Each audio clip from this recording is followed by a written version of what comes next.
வணக்கம். தமிழ் ஃபுட் கார்னர்ல இன்னைக்கு கத்திரிக்காய் கறி பண்ண போறோம். 400 கிராம் கத்திரிக்காயை இந்த மாதிரி நீல சைஸ் துண்டுகளா கட் பண்ணி தண்ணியில போட்டு வச்சிருக்கேன். இந்த கறியில சேர்க்கறதுக்கு ஒரு பொடி வறுத்து அரைக்கணும். அதுக்கு இந்த கடாயில கொஞ்சமா ஒரு 1/2 டீஸ்பூன் எண்ணெய் சேர்த்திருக்கேன். எண்ணெய் சூடாயிடுச்சு. அதுல 1 டேபிள் ஸ்பூன் கடலைப்பருப்பு, 1 டேபிள் ஸ்பூன் கொத்தமல்லி விதை, அடுத்து இது கூட 5 காஞ்ச மிளகாய் சேர்த்திருக்கேன். நீங்கள் உங்கள் காரத்துக்கு தகுந்தபடி சேர்த்துக்கங்க. 4 5 சேர்த்துக்கங்க.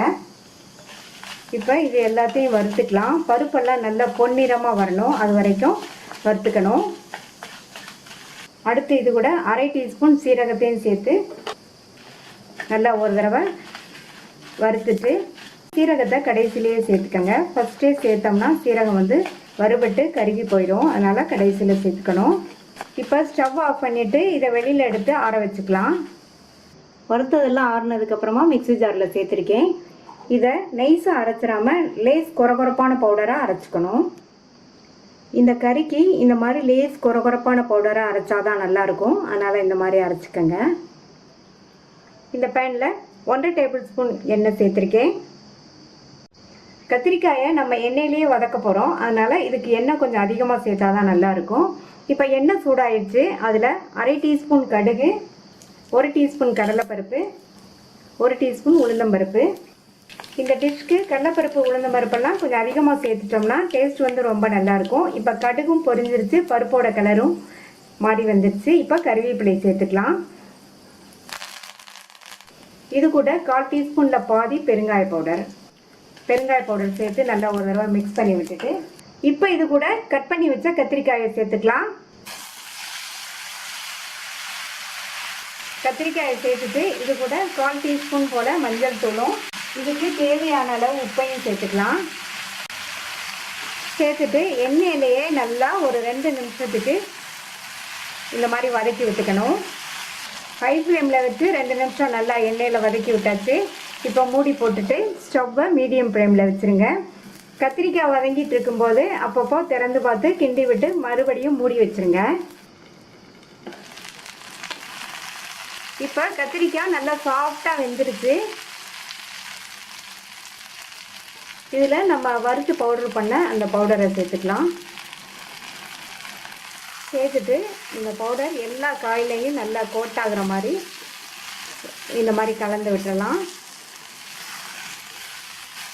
நீங்கள் கத்திரிக்காய் கறி இந்த மாதிரி ஒரு தடவை ட்ரை பண்ணி பாருங்கள், சூப்பராக இருக்கும். எல்லா வகை சாதத்துக்கும் சைட் டிஷ்ஷாக வச்சுக்கலாம். இந்த பொடி போட்டிருக்கிறதுனால நல்லா வாசனையாக இருக்கும். இது அப்படியே 1லேருந்து 2 நிமிஷத்துக்கு இந்த கத்திரிக்காய் பொடியோடு சேர்ந்து இருக்கட்டும். ஸ்டவ்வை சிம்மில் வச்சுருங்க.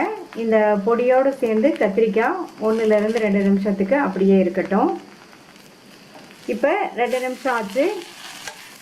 இதில் கடைசியாக 2 டேபிள் ஸ்பூன் தேங்காய் துருவல் சேர்க்குறேன். இன்னும் டேஸ்ட் ரொம்ப சூப்பராக இருக்கும். தேங்காய் துருவல் சேர்த்துட்டு நல்லா ஒரு தடவை மிக்ஸ் பண்ணி விட்டுறலாம். இப்போ ஸ்டவ் ஆஃப் பண்ணிடலாம். ரொம்ப சுவையான காரசாரமான கத்திரிக்காய் கறி ரெடி ஆயிடுச்சு.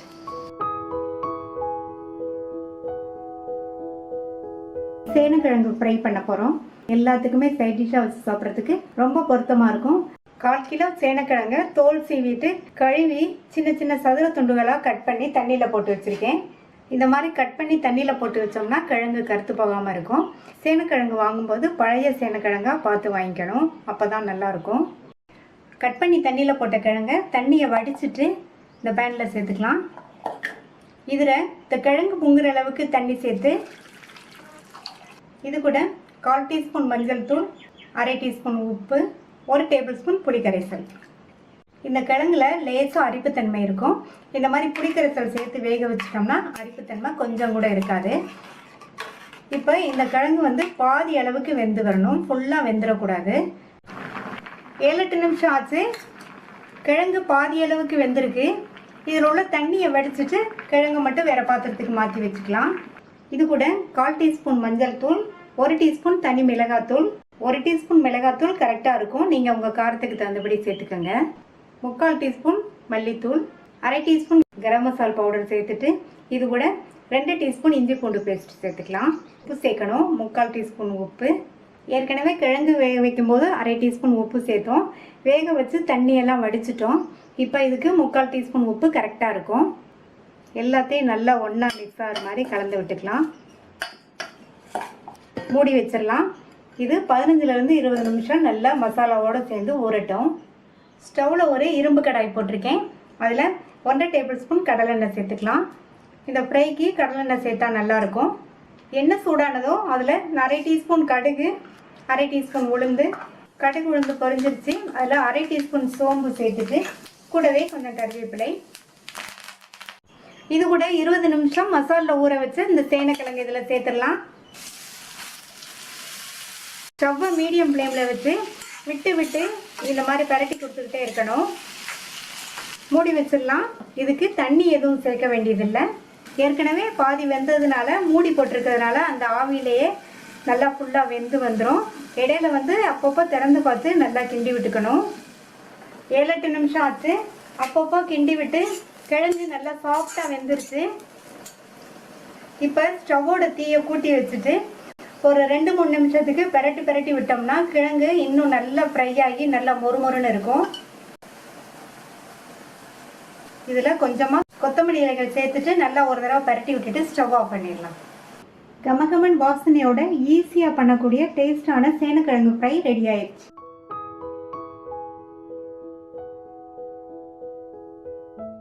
சேப்பங்கிழங்கு ரோஸ்ட் பண்ண போகிறோம். நல்லா மொறுமொறுப்பாகவும் ரொம்ப சுவையாகவும் இருக்கும். 1/2 கிலோ சேப்பங்கிழங்கு எடுத்திருக்கேன். சேப்பங்கிழங்குல மண் இருக்கும், அதனால 2-3 தடவை வாஷ் பண்ணிக்கணும். நான் இப்போ இதை 2-3 தடவை வாஷ் பண்ணி வச்சிருக்கேன். இதை குக்கரில் சேர்த்துட்டு கிழங்கு முங்குற அளவுக்கு தண்ணி சேர்த்துக்கணும். மூடி போட்டு ஸ்டீம் வந்ததுக்கு அப்புறமா வெயிட் போட்டு மீடியம் ஃப்ளேமில் 2 விசில் வரட்டும். திறந்து பார்க்கலாம். சேப்பங்கிழங்குல ஒரு விழுவிழுப்பு தன்மை இருக்கும், அதனால நீங்க சாஃப்டா வேக வச்சுட்டீங்கன்னா ஃப்ரை பண்ணும்போது கொழகொழப்பாயிரும். அதனால கிழங்க 3/4 பங்கு அளவுக்கு மட்டும் வேக வச்சுக்கோங்க. நான் பெரிய கிழங்கா இருக்கிறதுனால 2 விசில் வேக வச்சிருக்கேன். உங்களுடைய கிழங்கு சின்ன கிழங்கா இருந்தா நீங்க ஒரே ஒரு விசில் மட்டும் வேக வச்சுக்கோங்க, கரெக்டா இருக்கும். இப்ப இந்த கிழங்க தனியா எடுத்து வச்சுட்டு ஆறுனதுக்கு அப்புறமா தோல் உரிச்சு வச்சுக்கலாம். இப்ப இதை கட் பண்ணிக்கலாம். ரொம்ப சின்னதாகவும் இல்லாம ரொம்ப பெருசாகவும் இல்லாம மீடியம் சைஸ்க்கு இந்த மாதிரி ரவுண்ட் ரவுண்டா கட் பண்ணிக்கணும்.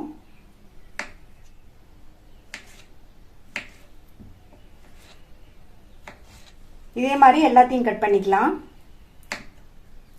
இந்த திக்னஸ்க்கு கட் பண்ணிக்கங்க. எல்லாத்தையும் கட் பண்ணியாச்சு. அடுத்து ஃப்ரை பண்ண ஸ்டார்ட் பண்ணலாம்.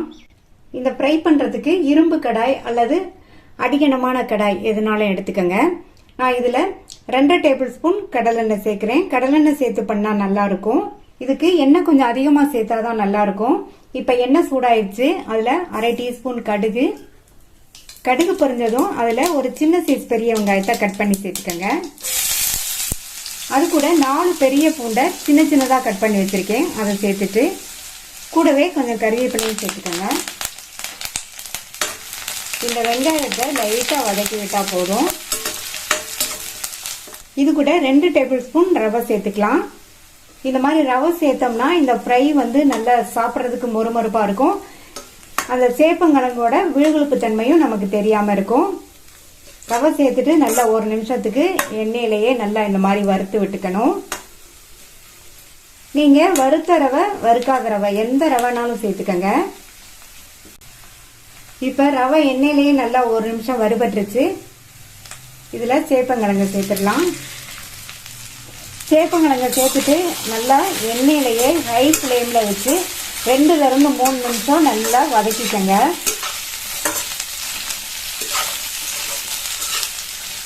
ரெண்டு 3 நிமிஷத்துக்கு நம்ம வதக்கி விட்டோம்னா சேப்பங்கிழங்கு இன்னுமே நல்லா வெந்து வரும். அப்போ 3/4 பங்கு அளவுக்கு தான் வெந்திருந்தது. நல்லா ஒட்டாமையும் வருகி இருக்கு பாருங்க.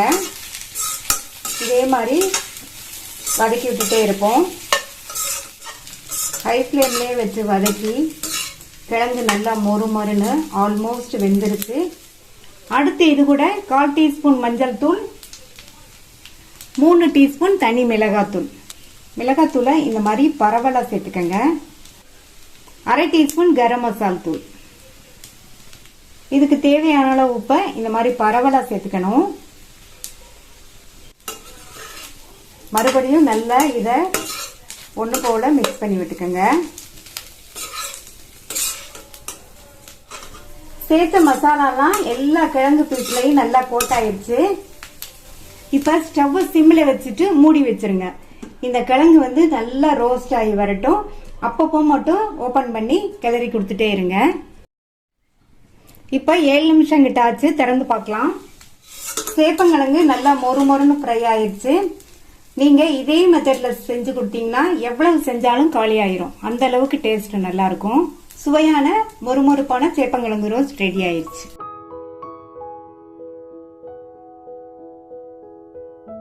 வாழைக்காய் 65 பண்ண போறோம். இத ரொம்ப சுலபமா பண்ணிடலாம். 2 மீடியம் சைஸ் வாழைக்காய் எடுத்து வச்சிருக்கேன். இந்த வாழைக்கால காம்பு பகுதியையும் இந்த சைடும் கட் பண்ணிட்டு 2 வாழைக்காலையும் மேல் தோலை சீவிக்கலாம். இந்த வாழைக்காயை சதுர சதுர துண்டுகளா கட் பண்ணி தண்ணியில சேர்த்துக்கலாம். தண்ணியில சேர்த்தோம்னா வாழைக்காய் கருத்து போகாம இருக்கும்.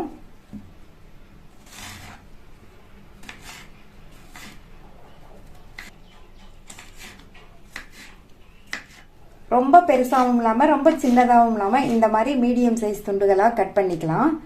2 வாழைக்காயும் கட் பண்ணி தண்ணியில சேர்த்தாச்சு. இப்ப இதில் உள்ள தண்ணியை வடிச்சிடலாம். தண்ணியை வடிச்சிட்டு இது கூட 1 டீஸ்பூன் இஞ்சி பூண்டு பேஸ்ட், 1/4 டீஸ்பூன் மஞ்சள் தூள், 1 டீஸ்பூன் தனி மிளகாத்தூள், 1/2 டீஸ்பூன் சோம்பு தூள், 1/2 டீஸ்பூன் சீரகத்தூள், 1/2 டீஸ்பூன் கரம் மசால் தூள். அப்புறமா இது கூட பைண்ட் பண்ணி கொடுக்கறதுக்காக நம்ம மாவெல்லாம் சேர்க்க போறோம். இதுல 1/2 டீஸ்பூன் கடலை மாவு, அரிசி மாவு 1/2 டீஸ்பூன், அப்புறமா கார்ன்ஃபிளவர் மாவு 1/2 டீஸ்பூன். கடைசியா இதுல இதுக்கு தேவையான அளவு உப்பும் பொடியா கட் பண்ண கறிவேப்பிலை இலைகளையும் சேர்த்துட்டு எல்லாத்தையும் நல்லா ஒன்னா மிக்ஸ் பண்ணி விட்டுறலாம்.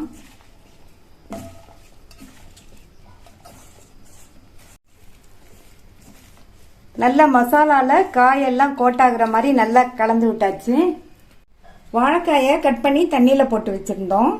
அதை அப்படியே தண்ணியில இருந்து நம்ம சேர்த்ததுனால வாழைக்காயில் உள்ள ஈரப்பதத்திலே மசாலா நல்லா கோட்டாயிருச்சு. நம்ம வந்து அடிஷ்னலா தண்ணி எதுவும் சேர்க்க வேண்டியதில்லை.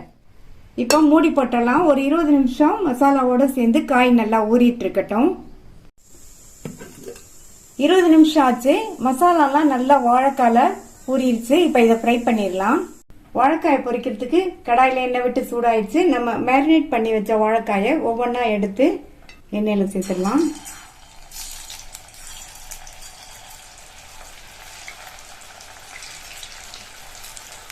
வாழைக்காயை சேர்த்ததுக்கு அப்புறமா ஸ்டவ்வை மீடியம் ஃப்ளேம்ல வச்சுட்டு கொஞ்சம் நேரம் கழிச்சு இந்த மாதிரி பரட்டி விட்டுறணும்.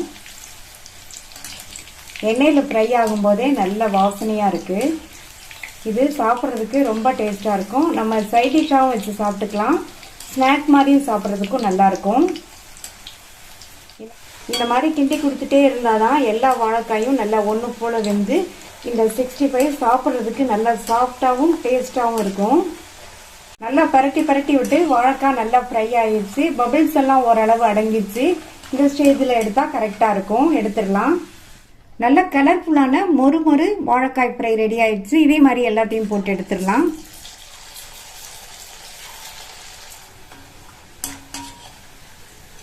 எல்லா வாழைக்காயும் சூப்பரா ஃப்ரை பண்ணி எடுத்தாச்சு.